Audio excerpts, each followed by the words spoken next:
everybody, and welcome to another DRFC match preview. We're here. We're doing the latest news, transfer news, and also previewing the game as well. We've got lots of stuff to talk about in this video. We're back. We're back with the latest Donny content, and we're going to be sharing with you loads of stuff in this video. Stuff about January, stuff about the injuries, comments from players. We've also got updates on both Sims and Lumley. Are they coming back after January? We've got updates on all of that I want to discuss my thoughts on in this video with you guys. If you're new around here, please like, comment, subscribe, click the notification bell so you never miss another video. God, I sound like I'm croaking. And let's just get started straight away. So let's get started with January and the January transfer window. I'm going to share with you some comments and share my thoughts on all of that. I do have them written down here. So this first bit is from the Free Press, and basically it's the January plans for the transfer window. So Gavin Baldwin has suggested to the Free Press, who's the CEO of Rovers, that the owners are willing to back more in the market should Rovers remain in a promising position in the promotion race heading into January. So at the minute we're heading into the top 6 race. At the minute we're top 6, then Gillingham's manager came out before the win and said, you know, we're automatic promotion contenders as well. The news, by the way, the news all today is very, very positive. And you know, the owners have said that if we're still in a promising position, then we will get backed in January. So, and to be fair, that's the kind of strategy we're kind of expecting now. It's like, you know, we need to be on target, otherwise we're not going to back you. But I feel like you need to back the manager either way. I think that was quite a confusing statement. But thank God we're in a promising position. Thank God we're still in a promising... I think that if we weren't in a promising position, they would still back the manager. They'd just say it a bit differently. It just came off a little different than that statement. But there's no doubt in my mind the owners will back the manager. So just to round up everything that was mentioned on the article, basically Gavin Baldwin's official comments, I've got them written down right here. So Gavin Baldwin officially said to the Free Press, the owners are very happy with the progress that Darren has made with the team, and if we're still by January around the playoff area, then they're clear that they want to support us in having a very good second half of the season. After the Northampton game and win games in hand, you would say that we've made a good start to the season, and we are definitely with a chance of top 6, which is what we want. We targeted top 6 at the start of the season, and Darren will be talking to the owners about whether he believes we need to strengthen, and if so, what he feels we need, and I would expect those to be very productive conversations. Now, Moore has already suggested to the board which is his current players he'd like to negotiate new deals for.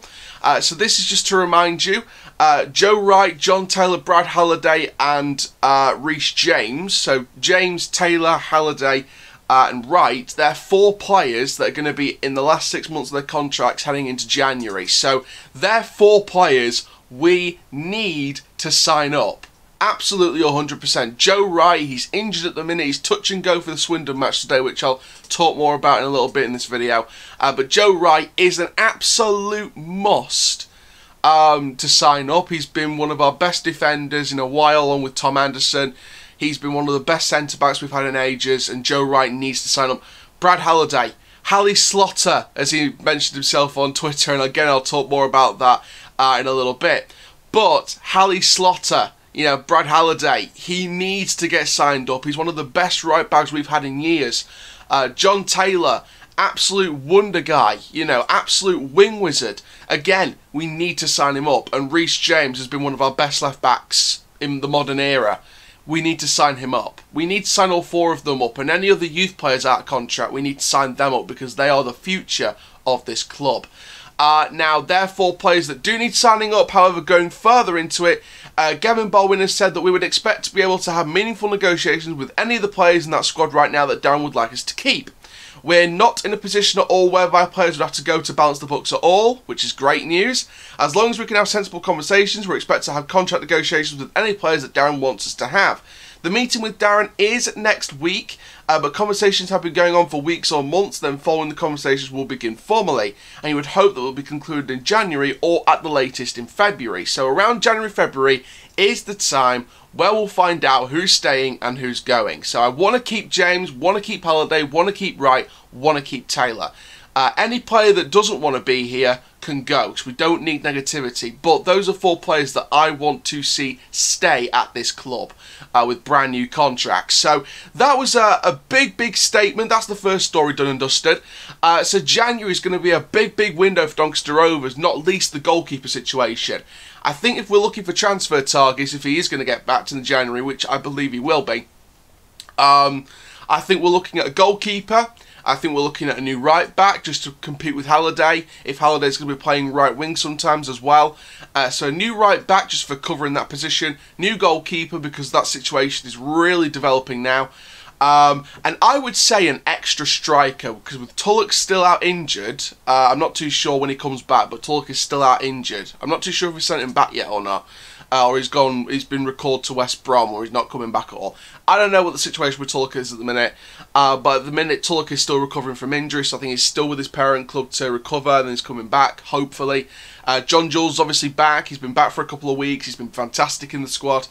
Okunabiri, he's touch and go sometimes when he's in the squad, so he's not exactly the best player in the squad, but when he turns up on his day, he's brilliant. So, you know, that's another striker, but he can play as a winger, he can play as a wide forward as well, so I would like to try him on the wings sometimes, just to see how he plays. So you've got Okunabiri, John Jules, maybe Tulloch. I would get one extra striker, not on loan, but I would get an extra striker just for cover on like a 6-month contract, and if he works out, then go for it. I mean, Devante Cole was a big risk. It didn't pay off. He's now somewhere else, and that wasn't the best transfer for us.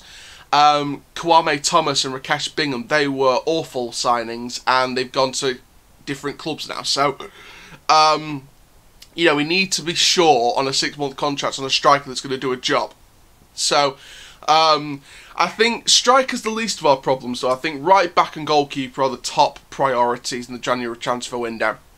And in terms of contracts, Wright, Halliday, Taylor, James, sign them all up. Please, sign them up. Let's move on to our next story then. This is ahead of the Swindon match. We're going to talk about 2 injuries. That's going to be a big scenario for us. So, starting first with Joe Wright. Basically, he suffered a calf strain in Northampton.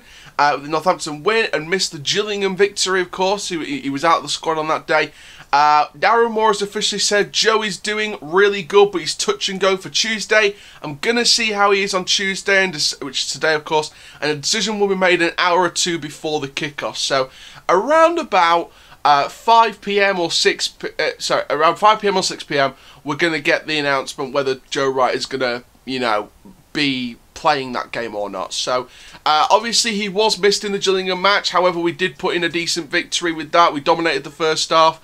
Second half Gillingham came back at us, but we held our own, and overall we were the better team on the day, so we did really well with that win. You know, it's proof that we can win without Joe Wright, and hopefully when he's back he can make our defence just that little bit stronger. And the fact that we win without Joe Wright makes it frightening for the rest of the team. So hopefully Joe Wright will be back. If he isn't, then fair enough. If he's going to be on the bench, then fair enough. He might not start. If he is touch and go, and I think if they don't want to rush him back, they won't put him in the squad. But I think if he is alright, but he's not really fit to start, I think the least we'll see him is on the bench. But we're not too sure about that. I mean, you can see on the screen somewhere my predicted starting 11 and my predicted bench. You can see Joe Wright is actually not on there, and I'll get onto my predicted bench and lineup in a little bit, and just, you know, tell you guys exactly why I've chosen those positions and why, which is probably why you can see it on your screen. But Joe Wright, touch and go for today, and we'll see what happens. Also, Madja Gomez suffered a thigh strain. Apparently he's out till the new year. So at the moment, according to Darren Moore, depending on his recovery at this stage, we anticipate that he's going to at least another couple of weeks before he's considered back again. He's got to build himself back up again, and he's doing so at the moment. What we can't do is allow to rush as he did before. I think we all learned from it. It's up to his thigh. He may have just kicked through a ball and just felt it again. What we don't want to happen is to develop a tear or anything like that. It's a niggling injury. There's a bit of blood in the muscle that we just have to get rid of, and once we do, we'll be a lot happier. So basically, the quicker we sort of ease him back and don't rush him, the better our lives will be, which is pretty much the conversation with Darren Moore. So Madge Gomez obviously is an interesting one. I think that, you know, Madge is a good player on his days. He proved that at the start of the season. He was a bit inconsistent towards the middle of the season, or towards this month. But I think once he suffered that injury a few weeks ago, I think that we knew he wasn't going to be back for some time. And I like that Darren Moore's not rushing him back. It's not like the big clubs when you get Thomas Partey running off the field saying he can't continue, and Arteta's just pushing him back on because the midfield is so dog crap. But Madge Gomez, you know, we're not going to rush him back. We're not going to, you know, rush him to be fit again. We're going to take the time with him. The midfield at the minute is actually really decent with Smith and Whiteman and Richards as cam, with the likes of Coppinger interchanging here and there. So, you know, there's no rush with Madge Gomez. You know, we can ease him back in. And whatever position he wants to play, whether it's in centre midfield or cam, fair enough. I would play Gomez at cam sometimes, you know. I would not play him at centre midfield because I think the partnership of Matt Smith and Ben Whiteman is very, very good. And, you know, I would rather play Gomez at cam rather than break up that midfield partnership of Smith and Whiteman. I would keep that same unless it stops working. So, Madge Gomez, ease him back. Joe Wright, touch and go for today's game against Swindon at 7 o'clock. And you know, fingers crossed we will be doing a match review which will come out around about, I think, before 10 or just after 10, around about half 10 at the max, hopefully. So, stay tuned for that. And let's continue by looking at our next story. So, the next story comes, in fact, from the Free Press again, and Halliday with his comments. Now, we do have some comments as well from Matt Smith on the ruthlessness of this side, but Halliday wants to comment quickly on his goals and playing at right wing in the Northampton match, etc. So, on his goal, he said he played a lot of games over the last 18 months, and it's something I want to add to my game as soon as I walk through the door. Hopefully with this goal, maybe further down the line, I can get a couple more. I think that Brad Halliday's goal was brilliant. Absolutely brilliant against Gillingham. And, you know, I like obviously he was very happy about the Hallie Slaughter, the Harry Potter style GIF, or the GIF, that was on Rovers. You know, he is our Hallie Slaughter. He is Brad Weasley. You know, he's been brilliant. He's been absolutely brilliant since he's come into the squad. And for the last 18 months, he's been fantastic. So, you know, he's going to be a big miss if he gets injured, but I think that Brad Halliday is going to be a wonderful player. He's going to keep developing, keep getting goals, keep getting assists. He can play right wing now. He can't just play right back and right wing back. He can play right wing, and Brad Halliday is just going to be a wonderful, wonderful player further down the line as well as now. So Brad Halliday really is going places, and in terms of starting right wing against Northampton, he was saying, I enjoyed it, I was right wing, and then I enjoyed getting that spell further up the pitch. He made a few runs in behind. It's good that the group can be versatile, players can be playing different positions. We all fancy ourselves that you can put us anywhere, and we know our different positions. That's a very interesting statement from Brad Halliday. We all fancy ourselves that if you put us anywhere, and we all know our different positions. So basically, if you put us anywhere, we know where we play. And that's a bold statement from Brad Halliday, the fact that players can play anywhere, and it works. And to be perfectly honest, at times, it has worked. Reece James at CDM, you know, that's kind of worked at times. Joe Wright at right back, you know, that's worked a couple of times. And to be fair, I think he's got a good idea about that point. So, I can get what he's saying with that, and it should be interesting to see whether people will play different positions again that they usually do. I want to see Cameron John at centre back, sorry, not left back. You can see on the screen on the team lineup that he is there, and I'll explain why in a bit. So Smith's comments, he said, we know how good we are. I don't think we should fear anyone. That's important for us. We have a really good team then. Quality players, so I think it's just not fearing anyone, and I don't think we do. We pride ourselves on no team that we play against will work harder than us. Some games it has worked, some games it hasn't, but you know, I think he's got a general idea of what we're trying to do with this team. Lincoln, Gillingham on Saturday, if we go full throttle and the lads like doing that, as a team, we are very good. Especially in the first half, it was a really good performance. I thought we managed the ball well and we were in complete control of the game. It was an enjoyable game, we all know now, and I think that we've really started to believe it, but if we play like we did on Saturday, there's not a lot of teams that can deal with us. You've seen it throughout the season. This is a big statement. We've beaten the so-called bigger teams, and that is something we've just got to take in our stride. That is a huge, huge statement from Matt Smith. The fact that we've beaten the bigger teams, and he is right. You know, Hull City maybe not, but Sunderland we got a draw. And there's other big teams, big promotion contenders that we've got wins against. You know, Lincoln City, that was a big one. Charlton, right down the beginning of the season, that was a big one. And he's not wrong. He's absolutely not wrong. And Matt Smith is definitely right with that, beating the so-called bigger teams. And hopefully with the teams that we lost against, like the likes of Hull, Wigan, Plymouth, you know, we can rectify that in the second half of the season once we get the backing in January. So, you know, I think it's very, very good statements from Matt Smith.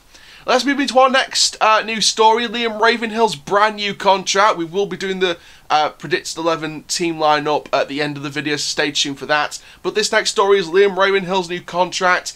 Liam Ravenhill is attracting interest from a number of rival clubs alerted to his progress this season. So basically the 17-year-old midfielder is quickly able to hopefully time down to a new contract. He's been trained with the first team in the summer. Darren Moore took a closer look at him in the pre-season friendlies.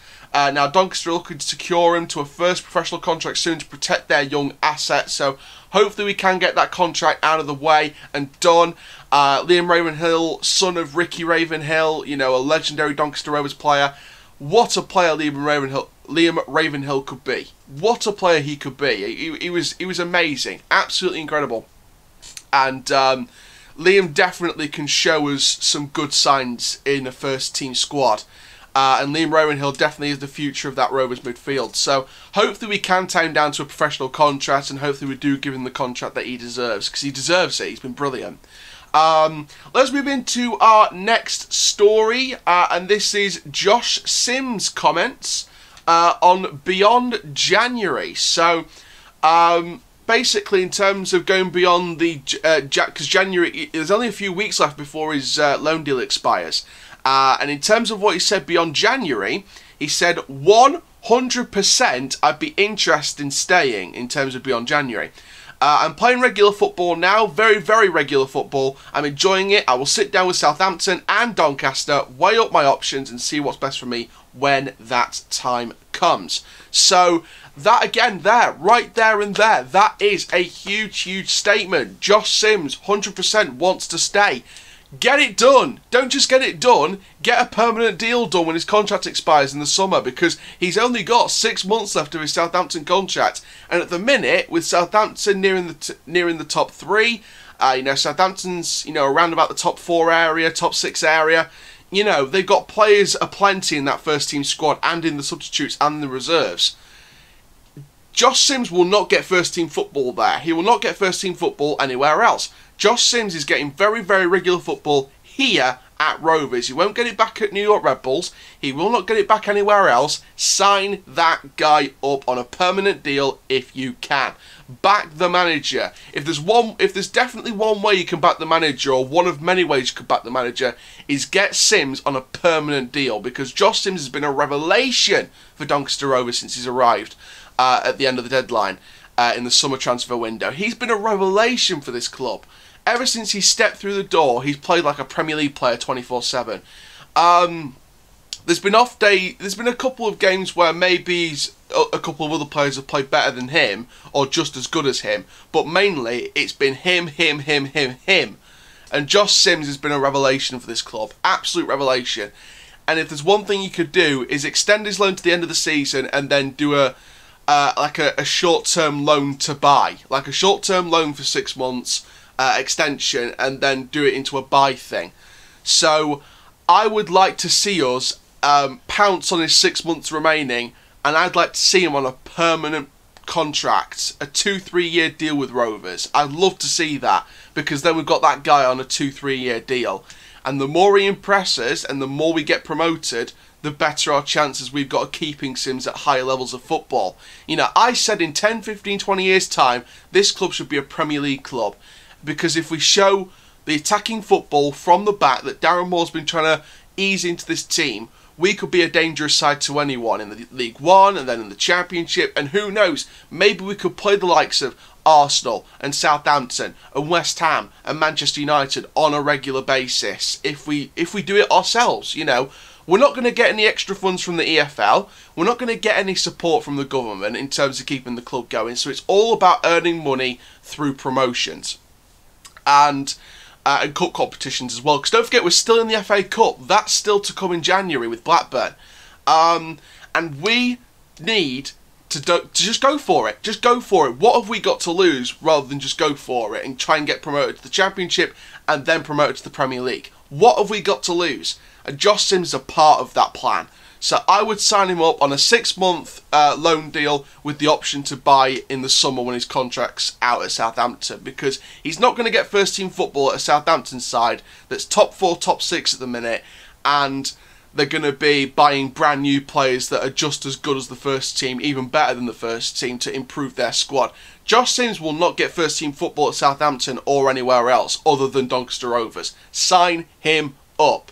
Now, after those comments about Josh Sims' future on HITC, we do have our final story before we look into my predicted lineup for the Swindon game today, from West London Sport, and this is about Joe Lumley's future. Now, let's have a look exactly what's been said on the article from West London Sport.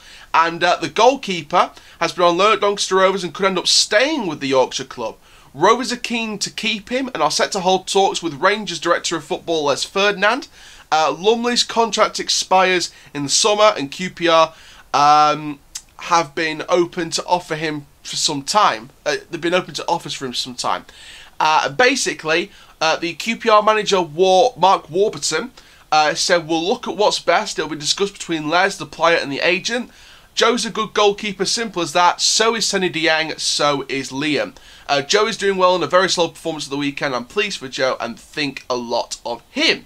So this one is a very interesting story as well, because of course, you know, Joe Lumley, I think on his best days, an excellent goalkeeper, and overall I think he's a really good player. I think there's been a couple of times this season when he's come in where he's made mistakes in terms of letting goals in, but you know what? On his best day, he's made some fine saves. He's been like Bursic at his best, but if you can get those couple of mistakes, like letting easy goals in a couple of times out of his system, we'll be alright. Should we keep him? Comment down below. Do you think we should keep him or let him go and get a different keeper in January? Comment down below. Or do you think we should just stick with Lumley? And, you know, to be fair, I did see an article, I think, last week. And I think the rumour is, or what the hint is that we get a goalkeeper for 6 months and then Lewis Jones becomes our new #1 from next season onwards. So, I mean, that's a great opportunity for Lewis Jones to keep developing, keep improving. And for the Thorn-born lad, that would be an incredible opportunity next season to be #1 goalkeeper, especially if we're in the Championship. He could really grow into that goalkeeper role, into that #1 goalkeeper role. So, if we have a goalkeeper for 6 months, like Joe Lumley for 6 months, I mean, if we're going to keep, from the sounds of the article, it's like we're going to keep him. So, whether that be for the next 6 months, whether that be on a permanent basis, we don't know. But it's going to be an interesting one to see what we do with that. And you know, I think that Joe Lumley, like I said, on his best day can be great. With his mistakes, it can be awful sometimes. So, if we can get the mistakes out of his system and keep him playing all right, like he did against Gillingham, I think that Lumley will be a good goalkeeper, a great goalkeeper, and I think that he'd be worth keeping. So, comment down below. Do you think we should keep Lumley or sell him? But there we go. So that's all the stories from today. And let's have a look now to end the video with my predicted lineup. I mean, you can already see it on your screen somewhere. But we're going to go through it, just for those of you who might not see the little writing somewhere. So we're going for the 4-2-3-1 as per usual. I hope you like the new style, by the way, that we've done the pitch. Still red and white, but it's a new style of lettering, etc. from the earlier videos at the start of the season. So 4-2-3-1, we've got Lumley in goal. I've gone with James at left back because I think James, even though he played amazing at left wing, I think that Sims will be better, and I think you can see on the right wing someone starting, which was on the bench in the Gillingham game. So I think James will be back at left back for this game. Cameron John at centre back. This is what I want to see. If Wright is touch and go and he's not going to come back into the squad, Cameron John has to be at centre back. Butler, he's on the bench. I think that Cameron John at centre back should be the option. I think that Cameron John at left back, centre back, sorry, we haven't seen that in a long time. So I want to see Cameron John at centre back. Partner, of course, Tom Anderson, the vice captain, and Halliday at right back. Easy back four there for me. Cameron John at centre back is something we have not seen, and I want to see. I really do want to see it. Midfield partnership of Smith and Whiteman, the captain, of course. Hope you like the flags, by the way, underneath the players. Left wing, we got Sims, of course. Right wing, Taylor. I want Taylor starting in this game. I think that he was on the bench. He came off from the bench. He put in a great performance when he came off the bench against Gillingham, and I think that he deserves the start. So I think that Taylor starting on the right wing, which would push Sims to left wing and James to left back and John to centre back. So that would be the way I'd go for it. And then Richards at cam did all right. And up front, we've got John Jules, of course. And on the bench, we've got Jones, Amos, Butler, Hassani, Lakilo, Coppinger, and Okanabiri. In terms of predicting who's going to get substituted, I think John Jules might get substituted with 5 minutes to go if we're winning for Okanabiri. I think that Butler might come on for John in the 65th minute, or maybe James comes off. James or John for Butler, and John goes to left back if James comes off. And I think that Coppinger will replace Richards with about 10 minutes to go. But they're just odd predictions. Now, in terms of a predicted result, I'm going to go with a 3-1 win. I don't think it will be a clean sheet, but I think we'll dominate the game and we'll just let in an easy goal. Maybe not out of our control. Maybe it's a penalty or a free kick or a corner set piece that we almost got away, but we just didn't in the end. Or just a goal that we defended well, but they were just too good for us on the break at one point. I don't know. But I think that hopefully we take that ruthlessness from Gillingham and we dominate the game again. So hopefully, fingers crossed, that will be the result. So thank you very much, guys, for watching today's preview for the Swindon match and talk about the latest news and transfer reports. Obviously, a lot of stuff to discuss today. Lumley's future, Sims' future. I mean, both of them. I mean, Lumley's 50-50 because, of course, they're sitting down with Rangers. But at the minute, Sims is very, very likely, from the sounds of these comments, to be coming back to Rovers full-time, which is great news because it's a player that I want to see. Halliday, Taylor, James, and Wright, sign those guys up. Ravenhill, get that guy on a professional contract. Get back in the manager in January transfer window. Let's get a new goalkeeper and a new right back if Lumley's not staying. And maybe a new striker as well. Some extra targets here and there. I don't think we're going to go back in for Jacob Ramsey. I think with him getting a start in the Premier League against Wolves, I think that... And to be fair, he put in a decent shift. So I think that... Ramsey getting the start against Wolves in the Premier League, I think Ramsey is completely out of the question now. He's not going to come back to Rovers, unfortunately, unless they do plan on loaning him out and bringing in someone else to fill that void where Ramsey usually comes in. I think if he gets loaned out, though, I think he'll get loaned out to a Championship club, not a League One club. And I think that that's it. I think that it should be interesting. I think Rovers are on the up. Hopefully we'll stay on the up. We've got a couple of wins on the bounce now. Let's make it 3. And let's not screw this up. Let's not go on another inconsistent run where we win a couple of games, then lose a couple of games, then draw a couple of games, then win a couple of games, then lose a couple of games, then win a couple of games. It's a repetitive pattern now. We've had inconsistency for years, and it's always dented our promotion hopes. Let's get the inconsistency out of this team. Let's let Darren Moore get more players that he wants in January, and let's go again. Let's go for a massive end to the season, and let's get promoted automatically into the Championship. Thank you very much, guys. My name is Aaron Chalner. Make sure you like, comment, subscribe. Stay tuned tonight for the match review of Swindon. And for now, that, my friends, is full time. Thank you very much. Have a nice day.